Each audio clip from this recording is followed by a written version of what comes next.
Assalamu alaikum wa rahmatullah. Many Muslims in the States are attending mixed universities where men and women sit in the same classes mixed together. Since you grew up in the States, so you know what we are going through, what are the rulings with regards to this situation, many Muslims have overlooked. Jazakallahu khairan. With regards to this question and many other questions, it comes up very often, the concept of free mixing. The concept of mixing between sexes, between men and between women. Is it absolutely haram? Men and women are never, ever, ever allowed to be together in one facility. Is it absolutely halal? Men and women are always allowed to be together, and there should be no segregation. There should be no type of men's side, women's side. Or sometimes it's permissible, and sometimes it's impermissible. It depends. It's detail. If you go make hajj, if you go make umrah, obviously the men and women making tawaf, making sa'i. At Muzdalifah, at Arafah, there lies no doubt about that. That is mixing of sexes. And then if you go to the masjid, the women are secluded and the men are secluded. So it depends on the time, it depends on the situation, and it also depends on the need. Why are you going to that college? Why are you going to study there? Whether it's halal or haram, whether it's permissible or impermissible, but what is the purpose of you going to college? It's a necessary degree, that's one thing. Something that you can obtain online, different story. Something that you don't necessarily need for employment or occupation, different story.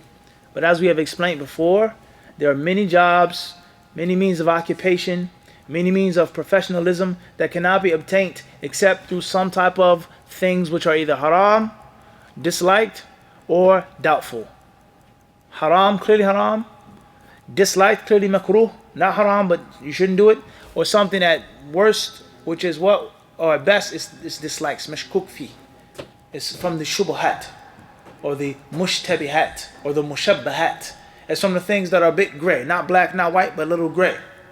So therefore, with regards to Muslims establishing things, Muslims administering and running their own facilities, clinics, hospitals, schools, universities, institutes, barbershops, beauty salons, and the list goes on. Oftentimes, you need to be accredited. You need to have certificate. You need to have went to school and got the proper training. And maybe you had to do something haram to get that degree. As we made an example with regards to barbers. Alright? If someone is going to become a licensed barber, he may have to learn how to shave a man's beard. It's a mandatory part of getting the certificate. Even though you're not going to do it later on, but it's mandatory. The different nerves, the different types of skin, the different pieces and parts of the head and the neck and the face and etc. So if Muslims wish to establish their own barbershop, and be away from the music, be away from the women, be away from this and be away from that. How are they going to do that without the what? Certification. So we have to be mindful of this. We have to be what? We have to be mindful of this. With regards to college or any other means of formal education, which is something that's haram, which is something that's disliked, or something which is what? Could go either way, it's doubtful.